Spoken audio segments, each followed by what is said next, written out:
Sino po naniniwala isang araw, alaala na lang ang payo ng mga magulang mo sa'yo?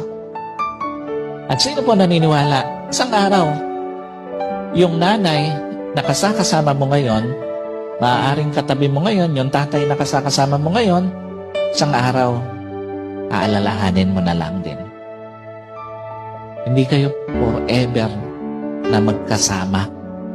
Kaya nga, lahat ng magulang hanggat kasama pa yung anak, gagawin ng lahat. Ipapayo lahat ng mabuti, paaalalahanan ng anak kasi alam niya, isang araw, iiwan niya yung kanyang mga anak. Isang araw, hindi lang payo ng mga magulang mo ang magiging alaala. Kahit magulang mo isang araw, magiging alaala na lang sa buhay mo. Kaya nga napakapalad mo kung may magulang ka pa ngayon.